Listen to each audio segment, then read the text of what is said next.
Boa noite, queridos.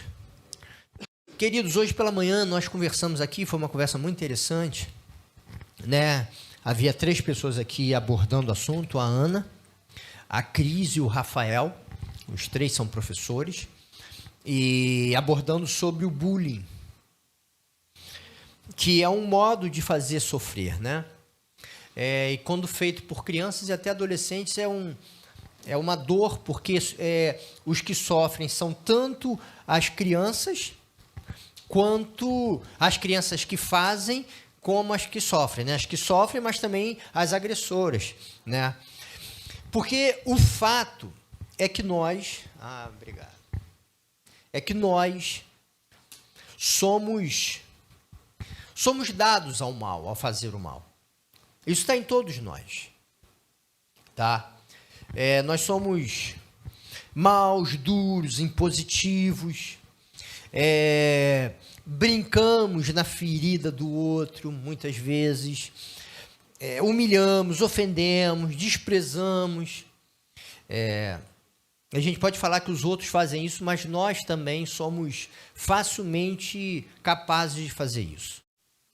Então, o que fazer diante desse mal que nós somos propensos a realizar? O que fazer diante desse mal? E todo mal no mundo, gente, a maldade não é uma categoria, não é um vírus que circula. E eu não estou falando de hipóteses filosóficas, né? O mal, ele é encarnado, são pessoas que fazem o mal. Então, a gente não tem a possibilidade de falar assim, eu odeio, detesto o mal e não sinto nada com relação às pessoas que praticam o mal. O desafio é o que fazer quando você repudia o mal.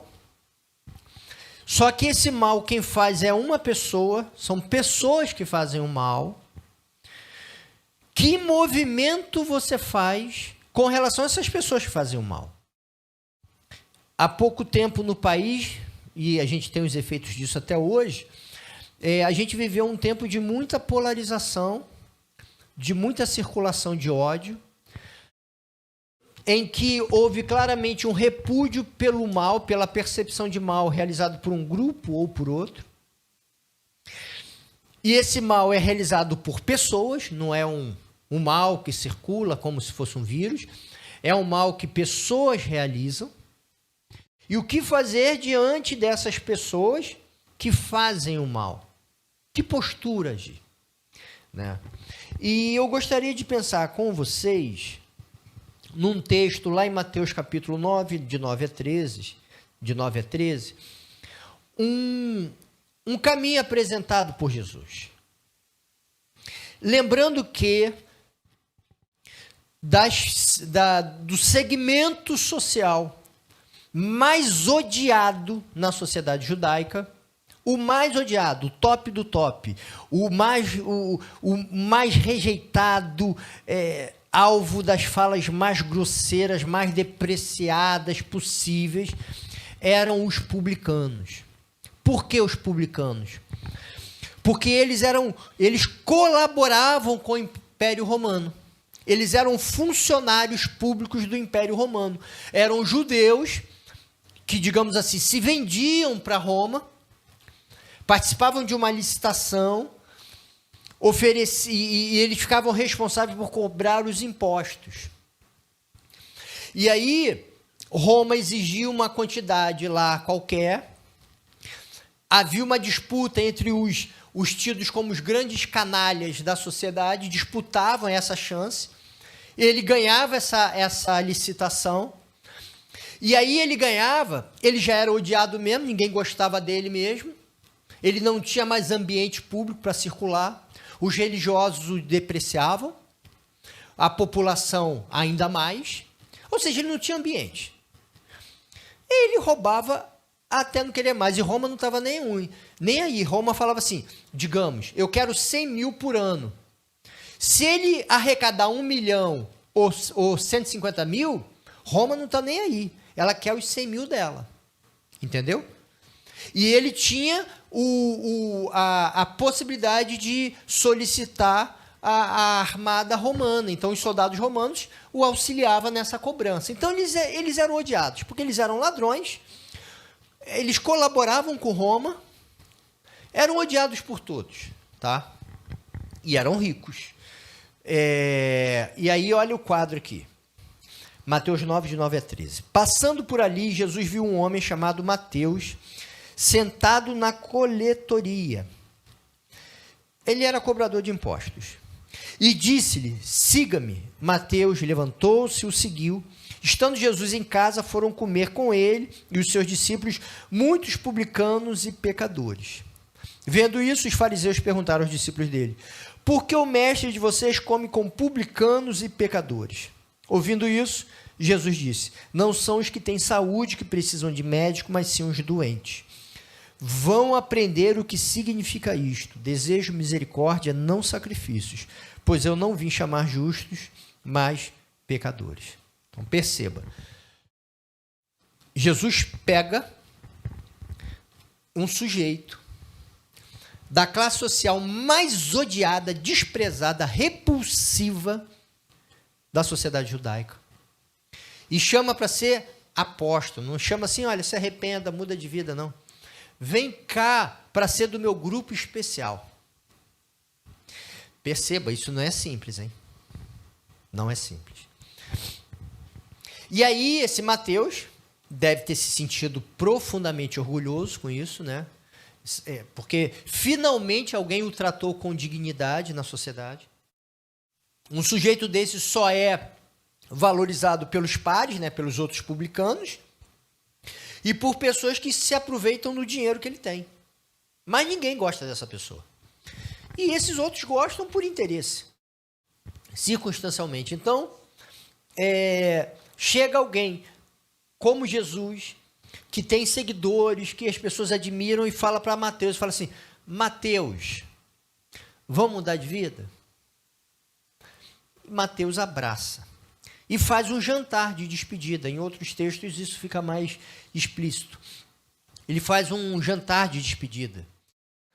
E lá, nessa época, diferentemente daqui, as casas, as pessoas entravam. É um negócio estranho, né? Mas as pessoas entravam. Tanto que você tem o caso lá daquela mulher que derrama perfume, que chora aos pés de Jesus. Por quê? Porque nesses encontros assim, a casa dos ricos ficavam abertas, as pessoas podiam entrar, óbvio que não comiam, mas podiam observar a conversa. Um negócio estranho para os nossos padrões, mas era assim.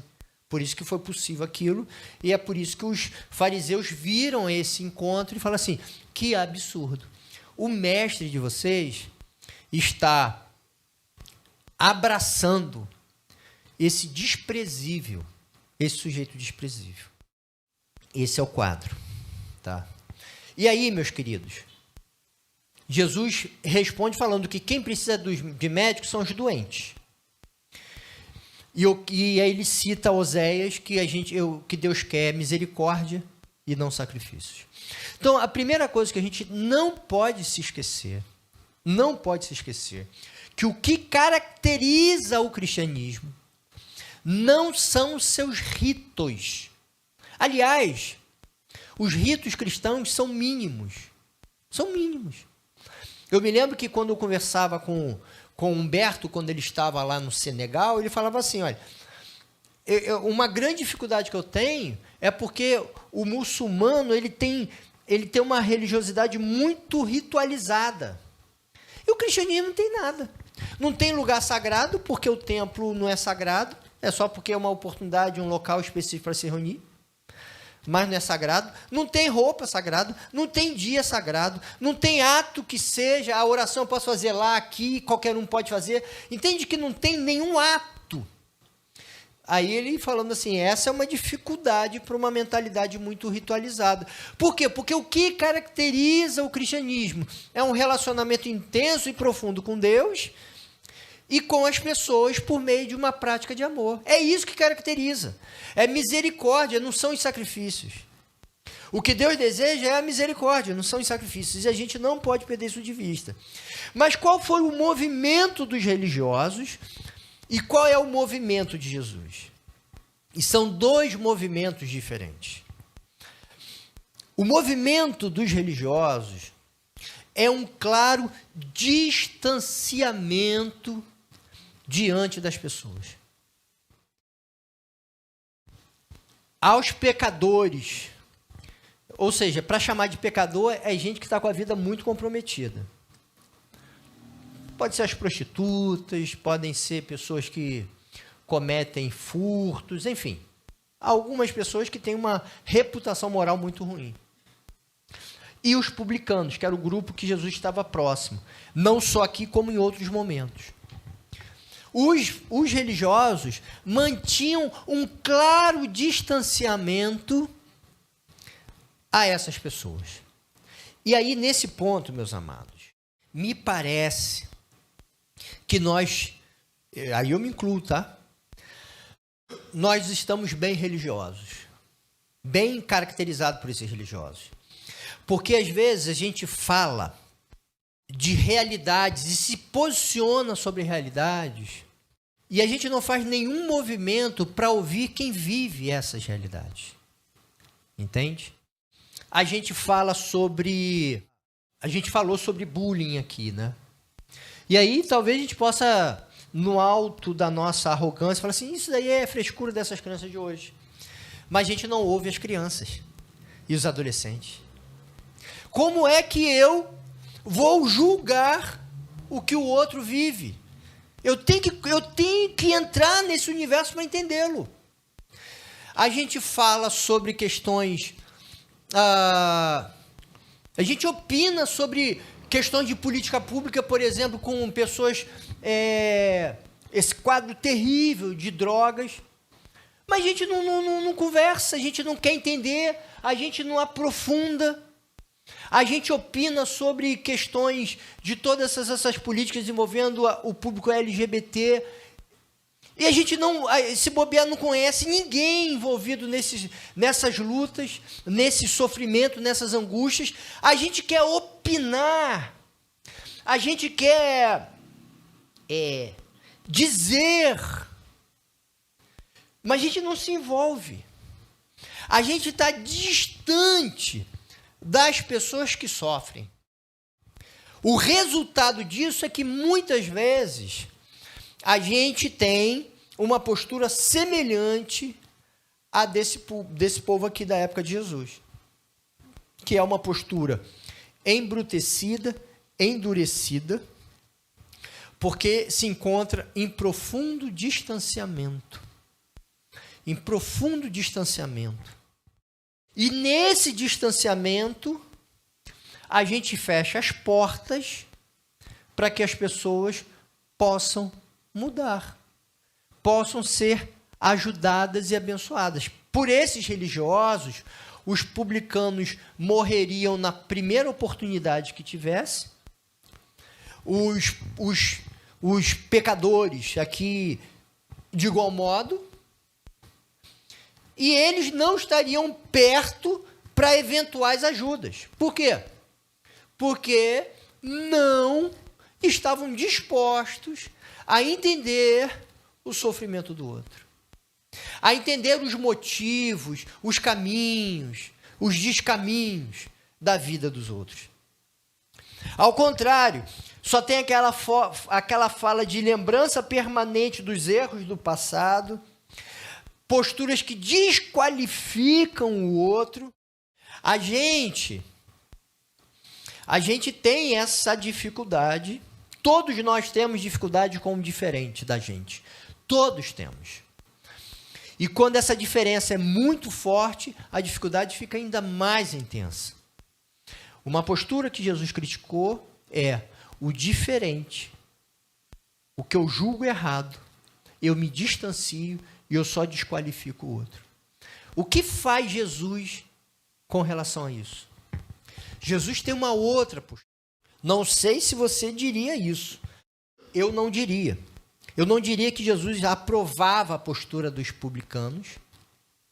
Eu acredito plenamente que Jesus não aprovava a postura dos publicanos.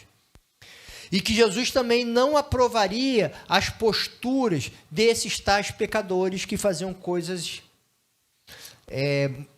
socialmente consideradas erradas. Mas a questão de Jesus não era a prática do julgamento prévio. A postura de Jesus é a da proximidade. Jesus se aproxima de todas as pessoas. Se aproxima. Não significa que concorde. Até porque, queridos, a mim cabe eu desenvolver a minha concepção. Eu tenho que ter isso, todos nós. Agora, para eu conviver, me relacionar e tratar as pessoas com dignidade, eu não preciso concordar com a opinião delas. Eu não preciso, se eu conversar com o Tarcísio, não significa que eu tenha a mesma posição política dele, que eu tenha os mesmos gostos, que eu tenha as mesmas opiniões. E eu posso conversar com ele como eu posso conversar com qualquer pessoa. Porque eu fazê-lo não significa que eu estou abraçando a ideia do outro. Jesus Cristo, ele se aproximou das pessoas. Porque, olha só, gente, a misericórdia não nasce de concepções. Isso a gente fala de respeito de ideias. Mas misericórdia é coisa que pulsa nos afetos. Para ter misericórdia, eu preciso ouvir e saber do sofrimento das crianças e dos adolescentes. Para eu ter misericórdia do sofrimento dessas crianças. Senão eu vou falar que isso é coisa de criança. Isso é frescura das crianças de hoje em dia. Mas eu só consigo fazer isso se eu não me aproximar das crianças. Porque se eu me aproximar das crianças e adolescentes, eu vou reconhecer um sofrimento real. E aí eu posso ter o coração tão endurecido, e isso existe, que eu não vou ter misericórdia. Mas é muito provável que quando você se aproxima do sofrimento dessa pessoa, você tem misericórdia. Porque você reconhece que ali encontra alguém que tem as suas dores e que está lutando para fazer os melhores caminhos. Isso com relação à criança, isso em relação ao sujeito que é um assassino. Eu tive a oportunidade, por conta de ser pastor, psicólogo, trabalhar em algumas instituições, de conversar com alguns pedófilos. Alguns. E todos eles, pessoas que desejam sexo com crianças ou alguma usufruto sexual com crianças, que é um ato absolutamente rejeitado, creio, por todos nós. Mas todas as vezes que eu conversei, eu encontrei uma pessoa em profundo sofrimento, angustiado. É óbvio que existem os perversos que não se angustiam, tal, mas estão a vida terrível de comprometimento, não vamos entrar nessas questões. Mas o fato é que eu encontrei gente com uma vida miserável. Se você for fazer esse movimento com qualquer pessoa, você vai encontrar ali tanto uma figura repulsiva como eram os publicanos, pessoas repulsivas. Imagina, você se vender para o Império Romano, esse império que dominava a sua terra, que explorava a sua terra, você se vende, explora o seu irmão, manda dinheiro para lá e ainda rouba. Entende? É uma pessoa deplorável. Ao mesmo tempo que é uma pessoa deplorável, também bate ali um coração de uma pessoa que sofre. E o que Jesus está falando é o seguinte: aproxime-se. Porque se você não se aproximar, não tem misericórdia. Não há como ter misericórdia do que você não conhece. Não há como ter misericórdia se você olha para alguém e chama de monstro. Quem é que tem misericórdia com o monstro? Ninguém. Quando você vê um filme e tem um monstro, você quer que o monstro morra. Ninguém tem misericórdia com o monstro. Só que não existe seres humanos monstruosos. A gente chama seres humanos de monstro. Mas o que ele faz é algo próprio do humano. Ele é plenamente humano. Pode pensar em qualquer ato. É um humano que faz. E se você não se aproximar da humanidade, não há misericórdia que vai brotar no teu coração. Porque misericórdia não é obrigação, não é uma compreensão, é um afeto que pulsa. E para ter misericórdia, a gente só tem se a gente entende a história. E aí, novamente, não significa concordar, não significa negar a maldade existente. Entende? São coisas diferentes. Eu não concordo, eu reconheço que há mal ali, mas se eu me aproximo, eu tenho condições de perceber uma humanidade, um sofrimento que possibilita eu sentir misericórdia. Para ter misericórdia, tem que se aproximar. E um dos problemas da igreja evangélica, igreja cristã, é que ela não se aproxima das pessoas. E não deixa que as pessoas se aproximem. Eu estou aqui há 12 anos. 12 anos. Nunca entrou um travesti aqui dentro. E nem vai entrar. Existe uma imagem que a gente traduz, que as pessoas leem e não entram. Entrou pessoal em situação de rua e muito. Por quê? Porque a gente fez o projeto. E aí a gente aprendeu, o grupo aprendeu a ser acolhedor ao pessoal de rua. Porque, como disse muito bem, foi o Rafael que falou hoje de manhã, os garotos, eles falam com muita frequência sobre aspectos físicos. As mulheres olham. E há um olhar que é acolhedor e há um olhar que é excludente. Quando entra alguém, essa pessoa é automaticamente excluída ou acolhida. Pelo que é dito, não. Pelo movimento corporal. E as pessoas aprendem a ler isso. Quem é excluído aprende a ler os movimentos corporais e os olhares. Aprende. Eu já falei isso aqui. Eu e o Silvério, a gente começou um trabalho em Copacabana. Todo culto, entravam travestis e prostitutas. Todos os cultos. Até que chegou gente boa. Quando chegaram algumas pessoas crentes, bem intencionadas, nunca mais entrou. Nunca mais. Sabe o que é nunca mais? Era um espacinho pequenininho. E continuou pequenininho e nunca mais entrou. Por quê? Porque as pessoas que entraram tinham um outro olhar. E um outro modo de se voltar, de se mover diante de um travesti, de uma prostituta. Nunca mais entrou. Então percebam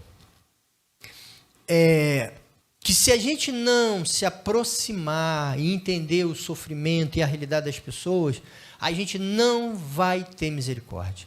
Porque não é uma questão intelectual somente. É afeto pulsando. E a gente só tem misericórdia pelo que a gente conhece, pelo que a gente se defronta. Enquanto que os religiosos, na sua postura endurecida, porque distante, então não tinha misericórdia, fechavam a porta para qualquer tipo de mudança, Jesus, ao contrário, ele oportunizou mudanças. Há o relato de que Mateus aderiu e mudou de vida. Pelo jeito, não sei, né, mas pelo jeito é só ele. Ah, teve o Zaqueu também, né? Então, mais um. Tiveram outros? Não sabemos. Mas entende que, assim, imagina, Jesus está passando lá na história de Zaqueu, Jesus está passando, todo mundo ali querendo ver, ouvir, Jesus vira para o sujeito mais safado, sem vergonha, mais miserável do grupo, fala assim, eu quero comer com você, porque isso é uma honra. Né? Hoje poderia parecer assim, oportunismo, né? Eu vou comendo contigo na tua casa. Mas isso é um sinal de honra para quem vai receber. E Jesus olha para essa pessoa e fala, é contigo que eu vou. Jesus abre oportunidade para gente que é miserável, que é desprezível. Eu não sei se você teria abertura para isso. Eu teria muita dificuldade.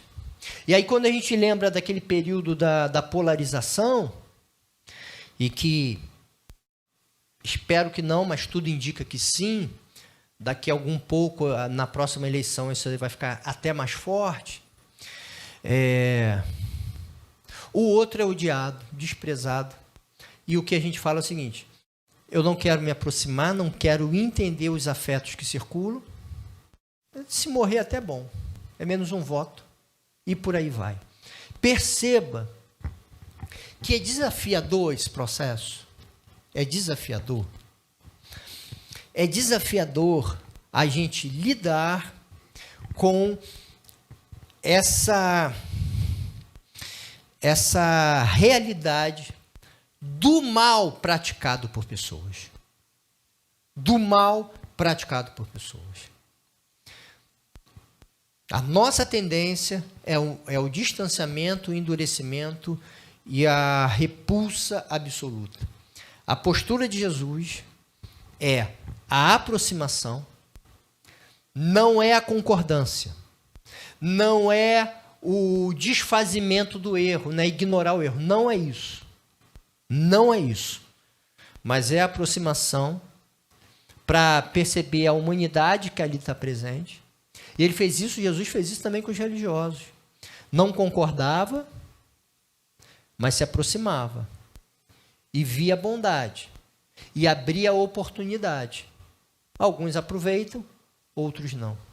Eu quero chamar a mim e a você para dizer que nós precisamos aprender a entender os diferentes de nós.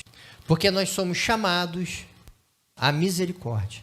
Isso não significa concordar, longe disso. Mas é conseguir enxergar o sofrimento e o que há de humano nesse processo. Porque há a humanidade em todos, mesmo naqueles que a gente chama de monstros. Com isso, eu não estou dizendo que é para a gente ignorar erros, eu não estou dizendo que é para a gente abrir o peito e pensar que vai ser amigo de todo mundo. Não é isso. Eu só estou falando que se existe algum grupo social que você não tem misericórdia, está aí um desafio para você. Está aí um desafio para você. Porque Jesus teve misericórdia com essa raça ruim dos religiosos e com essa raça ruim dos publicanos. Essa gente marcada por diversos males publicanos e por diversos males religiosos. E Jesus fez um movimento de se aproximar a elas para dar oportunidade de mudança. Porque o que Jesus falou é que quem precisa de médico é o doente. E esse religioso era um doente. E esse publicano era um doente. Alguns doentes negam a ajuda médica. A gente sabe disso. Mas que haja misericórdia na gente. E eu sugiro você a fazer esse movimento. E eu vou dizer, eu acho, posso estar enganado, que não exista ninguém aqui que não tenha que fazer esse movimento. Digo por mim, porque eu preciso, e eu acredito que por vocês também. Mas, novamente, não significa concordar, não significa desfazer os erros, não significa deixar de combater o mal. O mal é para ser combatido. Inclusive, as pessoas precisam ser combatidas, porque quem faz o mal são as pessoas. Combater as pessoas e o mal que fazem não impede a percepção dos seus sofrimentos.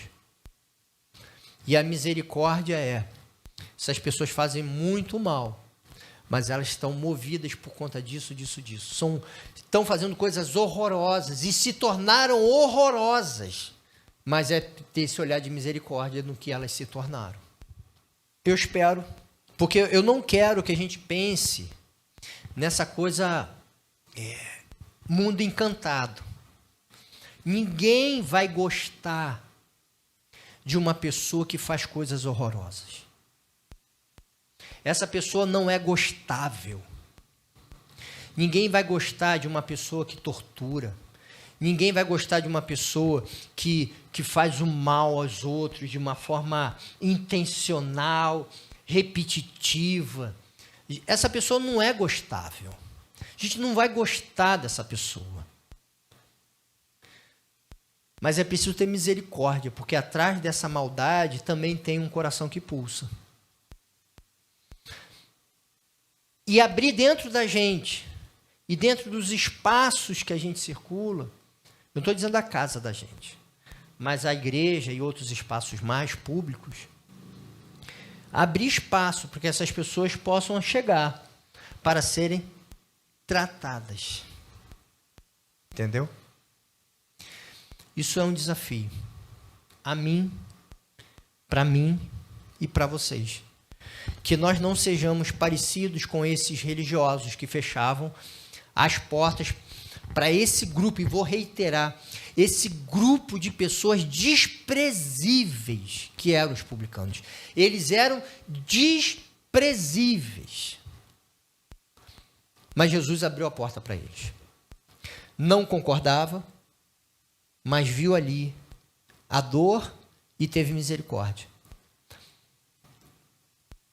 Os religiosos, não. Então, queridos, que Deus nos abençoe e que nos ajude a sermos misericordiosos, porque o que Deus quer de mim e de você não são os atos de culto. O sacrifício é um ato de culto, tá, gente? Sacrifício não é fazer alguma coisa difícil, pesada. Isso daí a ideia de sacrifício assim só vem depois no cristianismo. Na época da Bíblia, sacrifício era matar animal, né, como oferta a Deus, ou oferta de cereais a Deus, em gratidão ou pela remissão dos pecados. Então, o que Deus deseja não são atos de culto. O que Deus deseja é a misericórdia. Ah, então não tem ato de culto? Lógico que tem, gente. É consequência do modo como a gente vive. Mas o que Deus deseja como marca distintiva nossa é a misericórdia. Que Deus nos ajude. E que Ele tenha misericórdia da gente. Mais do que a gente tem misericórdia dos outros. Porque se Ele tiver misericórdia por nós, como a gente tem misericórdia pelos outros, nós estamos em maus lençóis. Que Deus nos abençoe e nos ajude. Eu queria que você orasse.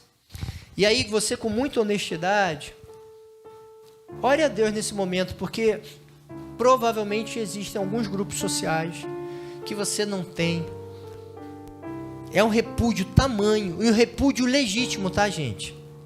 É um repúdio legítimo. Tem muita gente fazendo mal, terrível, são pessoas desprezíveis, pelos atos desprezíveis que cometem. Mas que haja misericórdia. Não é gostar, não é aprovar, não é concordar. É misericórdia. Então, ore a Deus e apresente-se a Ele nessas questões.